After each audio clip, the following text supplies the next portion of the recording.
जय माता की मित्रों, बात करते हैं वृष राशिफल सितंबर महीने की।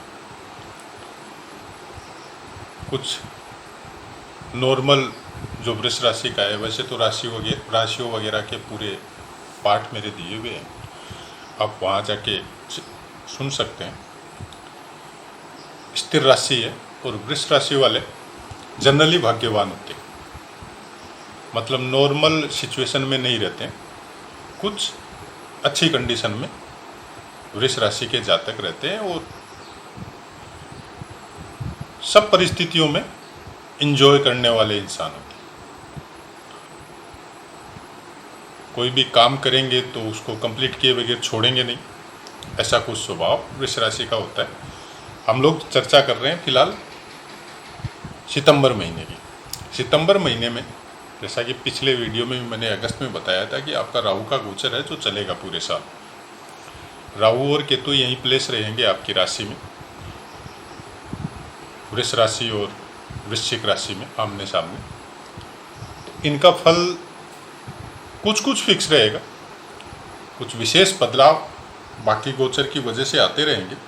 जैसे राहु और केतु के अगल बगल में जो भी ग्रह आएंगे या इनके साथ आएंगे, या राहु और केतु से संबंधित नक्षत्रों में जब गोचर करेंगे तो कुछ कंबाइंड इफेक्ट चलता रहेगा। लेकिन विशेष इफेक्ट के लिए कुछ भ्रम का वातावरण आपको दिमाग में पैदा करते हैं राहु, और केतु जो है वो कुछ धार्मिक प्रवृत्ति, कुछ अध्यात्म प्रवृत्ति, ऐसा कुछ आपके साथ करते हैं।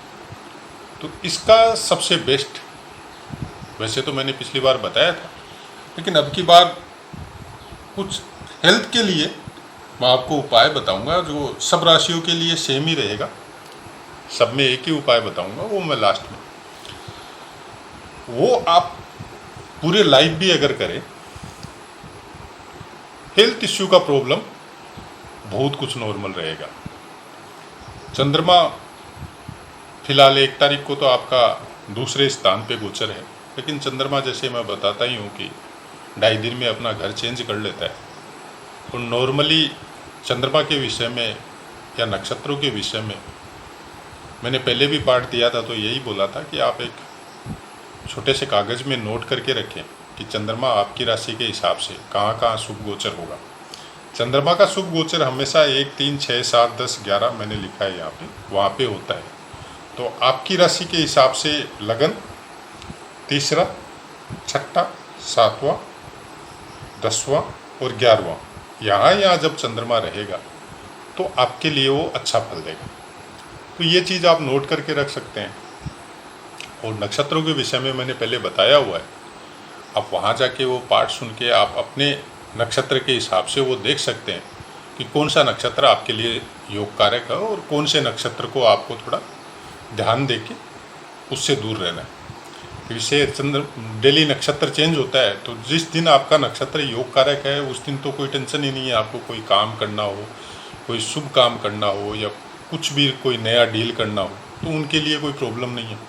लेकिन जिस दिन योग कारक नक्षत्र नहीं है, उस दिन कोई नया काम से, कोई अच्छे काम से थोड़ा बच के अपना टाइम निकालना, बस इतना ही करना। तो वो सब चीज़ अगर हम लोग नोटिंग करके रोज़मर्रा में उसको अप्लाई करें तो इसका बहुत अच्छा रिजल्ट हम लोगों को मिलता है।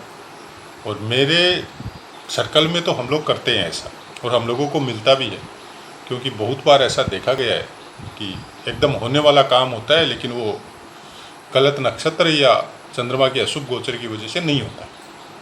फिर दूसरे दिन या तो नक्षत्र चेंज होता है या चंद्रमा चेंज होता है और वापस उसी काम के लिए जाते हैं, तो वो हो जाता है। इसीलिए मैं बोल रहा हूँ कि आप उनको नोटिंग करके अपने पास रखिए। उससे क्या है, अननेसेसरी जो हम लोगों की गलत समय में किए हुए कामों की वजह से जो पीड़ा मिलती है वो नहीं मिलेगी। गोचर राशिफल देखने का मतलब इतना ही होता है कि आप अपने हिसाब से अगर ग्रह या नक्षत्र आपको जैसे चलाना चाह रहे हैं, अगर उसके अनुरूप चलते हैं तो हम लोग आराम से उस टाइम को पार कर सकते हैं। और उसके अगेंस्ट चलेंगे तो फिर आप में वो स्टेमिना डेवलप होना पड़ेगा जो बड़े बड़े योगियों, महर्षियों और ब्रह्मऋषियों के अंदर होता है। वो एक अलग मैटर है। हम लोग साधारण गृहस्थ नॉर्मल आदमी हैं, तो हम लोग अगर धारा के साथ चले, उसके अगर अगेंस्ट में नहीं चले, खासकर ग्रह नक्षत्रों के लिए, तो शायद हम लोगों के लिए इतना वही अच्छा रहेगा। अब बात करते हैं राशिफल की, तो चंद्रमा बोल दिया मैंने। सूर्य मंगल फिलहाल आपके चतुर्थ स्थान में है, जो आपका मंगल 6 तारीख को और सूर्य 17 तारीख को पंचम स्थान में आएगा। चतुर्थ स्थान में सूर्य मंगल होने की वजह से थोड़ा माता से अनबन, लेकिन अगर आप बिजनेस करते हैं या कोई सर्विस वगैरह करते हैं तो उस समय कुछ फिक्स एसेट, ज़मीन जायदाद वगैरह का कुछ सौदा या कोई काम इस पीरियड में आपका हो सकता है। वैसा कुछ आपके साथ देखने को मिल सकता है, नहीं भी मिल सकता है। वो आपकी योग कारक दशा महादशा पे डिपेंड करता है। अगर वो भी अच्छी चल रही है उस समय में और आपके सही स्थानों में ये दोनों ग्रह उस समय कुंडली में बैठे हुए हैं, तो ये आपको इस समय में ये चीज़ देखे जा सकती है। 5वें स्थान में बुध और शुक्र गोचर है, जो शुक्र आपका तुला राशि पे चला जाएगा 6 तारीख को, और सूर्य और मंगल बुध के साथ हो जाएंगे। ये स्थान विद्या, बुद्धि, संतान, त्रिकोण स्थान, यहाँ पे ये ग्रह सूर्य, मंगल और बुध कुछ अजीब स्थिति आपके साथ पैदा करेंगे। अगर आप स्टूडेंट हैं तो आपके अंदर अननेसेसरी ऊर्जा रहेगी, दिमाग में, शरीर में। अगर आप बिजनेसमैन हैं तो उसमें भी ऐसा ही कुछ रहेगा। जल्दी से आप कुछ फैसले लेने नहीं चाहेंगे या ले नहीं सकेंगे। भ्रम का वातावरण कुछ दिमाग में पैदा होगा, ये करें ना वो करें। मतलब आप नॉर्मल वे में जो लाइफ गुजार रहे हैं, चाहे आप बिजनेस कर रहे हैं, चाहे आप स्टूडेंट है, खिलाड़ी है या कोई भी क्षेत्र में है, वैसा नहीं होगा। इस पीरियड में कुछ अजीब मनोस्थिति आपकी रहेगी कि आप करना चाह रहे हैं कुछ, हो रहा है कुछ और बाद में रिजल्ट मिलता है कुछ। ऐसा कुछ आपके साथ रहेगा। लेकिन हाँ, ये बात ज़रूर है, आपका कोई नुकसान नहीं होगा इसमें। कुछ अलग टाइप का ज्ञान या अलग टाइप का कोई काम करने की वजह से एक नया अनुभव ज़रूर होगा इस पीरियड में। हो सकता है कोई पुराने मित्र मिले, हो सकता है उस समय के पीरियड में आपका कोई पुराना बुजुर्ग आदमी जो बहुत सालों से आपको नहीं मिला हो, वो मिल जाए। तो सितंबर महीने में कुछ अजीब सी मनोस्थिति या अजीब सा वातावरण आप घर में आपको देखने को मिल सकता है। कोई शुभ कार्य का आयोजन हो सकता है, कोई अलग चीज़ कोई आपके घर में हो सकती है या आपके साथ हो सकती है। कोई बहुत पुराने मित्र या बहुत पुराने कोई संबंधी रिश्तेदार से आपकी मेल मुलाकात हो सकती है। तो आपको क्या है कि थोड़ा डिस्टर्बेंस अपनी नॉर्मल लाइफ में, चाहे आप बिजनेस कर रहे हो, चाहे आप स्टूडेंट हो, चाहे आप सर्विस कर रहे हो, उसमें कुछ थोड़ा सा डिस्टर्बेंस आपको देखने को मिलेगा, लेकिन एक नया अनुभव भी होगा उसके साथ। सूर्य 6 तारीख को तुला राशि में आएगा और मंगल है, नहीं, सूर्य 17 तारीख को तुला राशि में आएगा और मंगल 6 तारीख को तुला राशि में, नहीं मंगल, सॉरी मैं गलत बोल दिया, मंगल यहाँ पे कन्या राशि में आएगा, सूर्य आपको 17 तारीख को कन्या राशि में आएगा। यहाँ से केवल शुक्र निकलेगा, ये जाएगा तुला राशि में।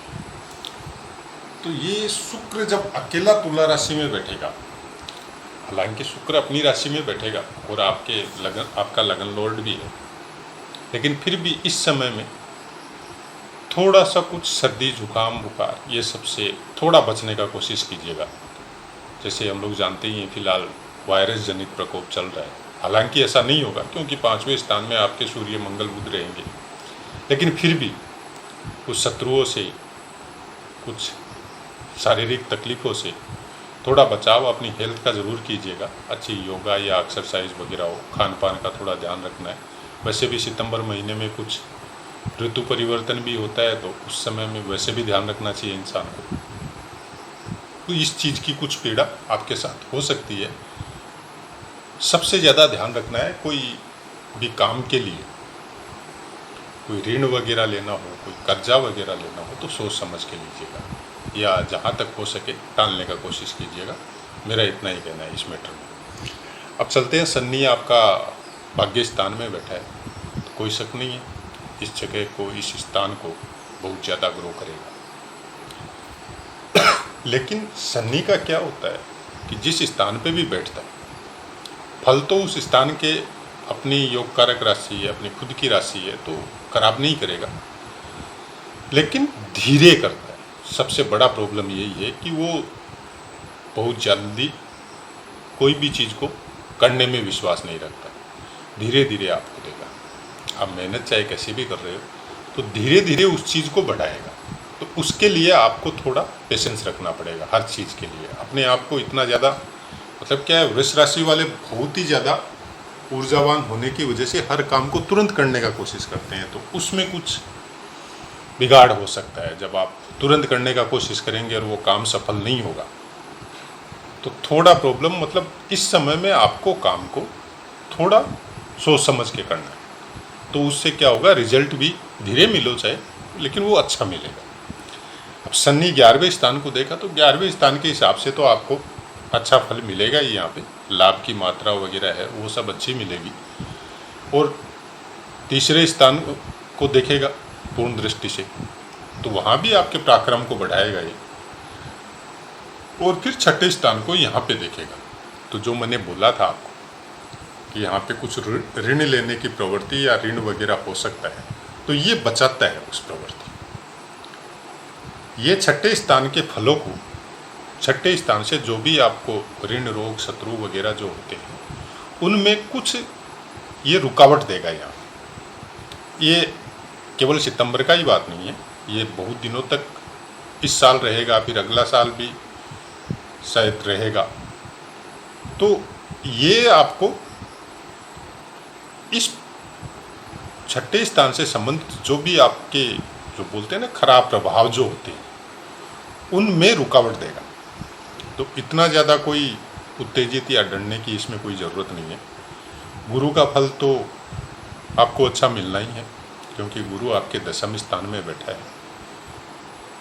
काम को आपके कार्य क्षेत्र में वो सब में तो ये उन्नति करवाएगा ही, प्लस ये कुछ ज़रूरत से ज़्यादा देगा। इस समय शुभ ग्रह है तो अपने हिसाब से देगा। मतलब आप, कई बार क्या होगा कि आप 50 पैसे का काम करते हैं लेकिन आपको 100 रुपये मिल जाएगा, और कई बार करते ही जाएंगे लेकिन मिलेगा नहीं।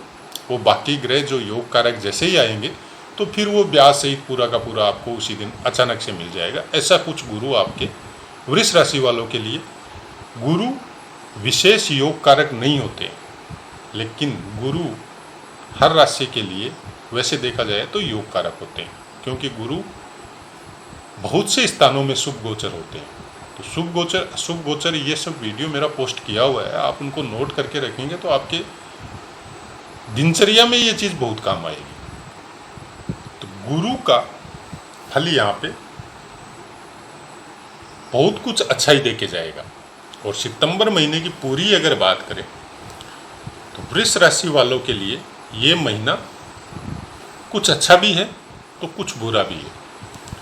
अब अच्छे में ये बोल सकते हैं कि कुछ नया अनुभव होगा, कुछ नए रास्ते खुलेंगे, नया कोई काम का अनुभव हो सकता है। और बुरे में इतना बोल सकते हैं कि थोड़ा परिवार में थोड़ा सामंजस्य बना के रखें, खासकर अगर शादीशुदा है तो उसमें कुछ छोटे मोटे कुछ लड़ाई झगड़े या छोटा मोटा कोई वाद विवाद आपस में हो सकता है, तो उनके लिए, उसके लिए थोड़ा सा पेशेंस रखिए। उसका कारण है कि ये जो राहु है आपका लगन में, राहु के विषय में वैसे तो हम लोग ये बोलते हैं कि वृष राशि का राहु योग कारक होता है। सही बात है, योग कारक होता है, लेकिन फिलहाल प्रेजेंट में बहुत समय से, क्योंकि लॉन्ग स्टे करता है राहु, तो ये चंद्रमा के नक्षत्र में गोचर हो रहा है। चंद्रमा के नक्षत्र में गोचर होने से चंद्रमा हर राशि के ऊपर मनोबली चंद्रमा बोला जाता है, मन का कारक चंद्रमा ही है। और उस पे जब कोई क्रूर ग्रह आके बैठता है तो वो भ्रमित करता है वहाँ पे, और राहु भ्रम देता है। राहु का कारकत्व यही है कि हर काम में भ्रम की स्थिति पैदा करेगा। तो यहाँ पे मैंने शायद पिछले वीडियो में भी बोला था कि पॉजिटिव अपने आप को रखना बहुत ज़रूरी है। और अब ज़्यादा टाइम नहीं है, मेरे हिसाब से ये अक्टूबर में चेंज होगा यहाँ पे, उसके बाद से फिर नॉन स्टॉप सुधार चालू हो जाएगा। फिर वृष राशि का फल बहुत अच्छा चलेगा। लेकिन कुछ समय तक, जब तक राहु चंद्रमा के नक्षत्र में गोचर करे तब तक थोड़ा ध्यान रखना है, क्योंकि राहु और शनि सबका, दोनों का ही नक्षत्र चंद्रमा का चल रहा है, और वर्तमान की पीड़ा भी इन्हीं कारणों की वजह से चल रही है। अब इन दो में से एक मैंने देखा तो नहीं, इतना मेरे ध्यान में नहीं है, एक बार देखा था, दो में से एक चेंज होगा, शायद या तो अक्टूबर में होगा या नवंबर में होगा, ऐसा ही कुछ होगा। तो ये जब चेंज होगा दो में से एक, तब जाके कुछ राहु चेंज होगा, शायद राहु कृत्तिका में आएगा, क्योंकि राहु रिवर्स होता है। उसके बाद में कुछ जाके थोड़ा परिस्थिति में, अपनी परिस्थिति, आदमियों की, इंसानों की, जातकों की भी परिस्थिति और देश या पृथ्वी की भी परिस्थिति में कुछ चेंजेज आएगी। जो पीड़ा फिलहाल हम लोग भोग रहे हैं उससे कुछ निजात अक्टूबर नवंबर में जब ये चेंज होगा तो देखने को मिलेगी। परमानेंट इलाज राहु राशि वालों के लिए, खासकर हेल्थ से संबंधित, आपके ग्रह, बाकी चीज़ें, आपकी हेल्थ वगैरह सॉरी, राहु के लिए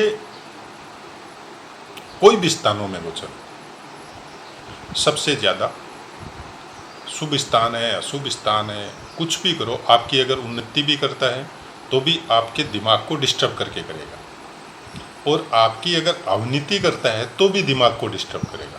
तो दिमाग जब डिस्टर्ब होता है तो कुछ हेल्थ में प्रॉब्लम आती है। अगर हेल्थ स्ट्रांग रहे तो सब कुछ ठीक रहता है। तो उसके लिए सबसे अच्छा उपाय यही है, खासकर अक्टूबर नवंबर तक, कि जब भी अगर आप सनातनी है, हिंदू धर्म में विश्वास रखते हैं, तो आप शिवालय में जाए, आप जो भी चढ़ाना है, दूध धारा, जल धारा, जो भी करते हैं वो कीजिए। मैं उसमें कोई इंटरफेयर या उसमें कुछ चेंज करने की नहीं बोल रहा हूँ, मैं इतना ही बोल रहा हूँ, शुद्ध देसी घी जो आप अपने घर से ले सकती हैं, या गांव या शहरों में कोई ऐसा कोई कॉन्टेक्ट है आपका कि किसी का घर से बनाया हुआ शुद्ध देसी घी मिल जाए, जितनी भी मात्रा हो, 1 चम्मच 2 चम्मच, जितनी आप ले सके, वो कोई वो फिक्स नहीं है इतना ही लेना है, बस श्रद्धा और विश्वास वो ज़रूरी है।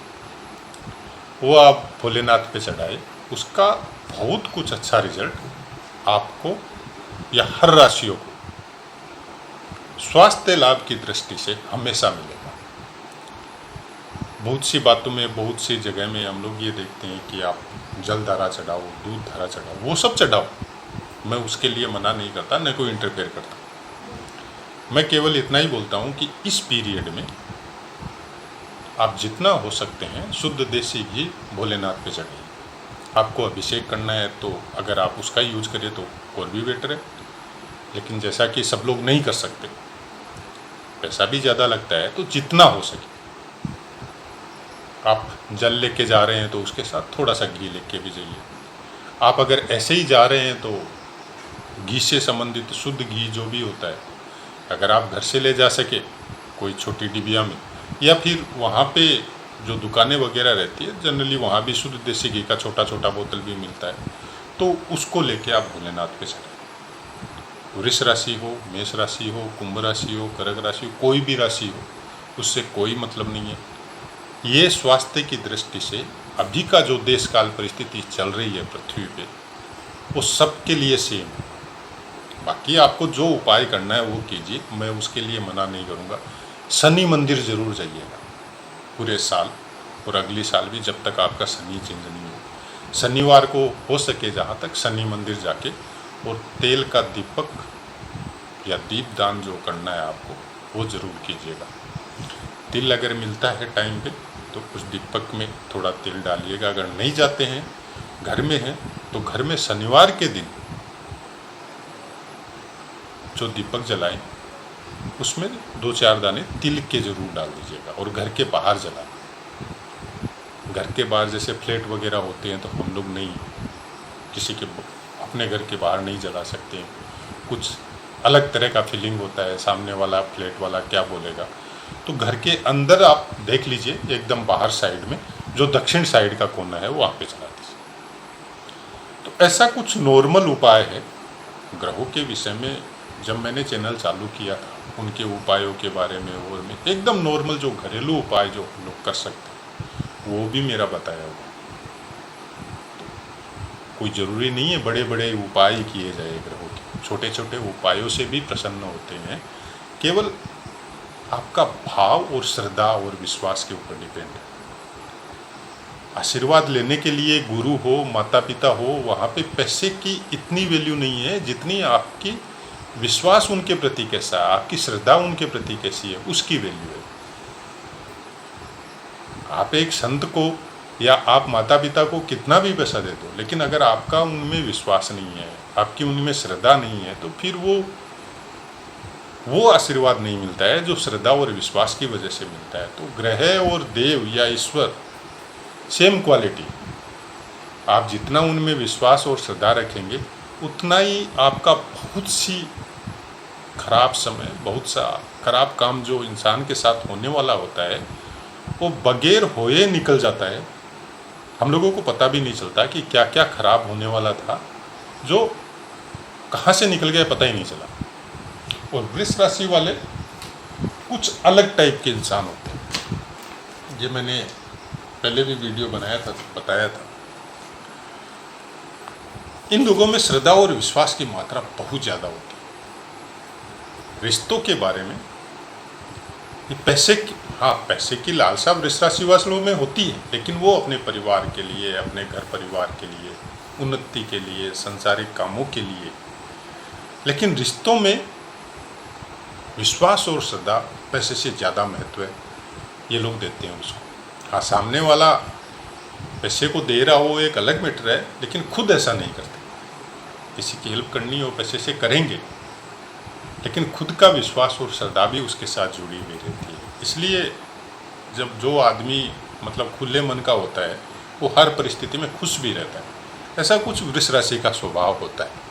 तो ऐसा है मित्रों, आपको राशिफल पसंद आ रहा होगा। अगर आपको और कुछ पूछना है या और कोई विषय में, सब्जेक्ट में आप चाहते हैं कोई वीडियो बनाए, तो आप कमेंट कीजिए, मैं पूरी कोशिश करूँगा। पाठ से संबंधित कोई क्वेश्चन है उसका कमेंट कीजिए, पूरी तरह को 100% आपका आंसर देने की कोशिश करूँगा, और आज तक दे भी रहा हूँ। अब अपनी वाणी को विराम देते हुए आपसे आज्ञा लेता हूँ। जय माता की।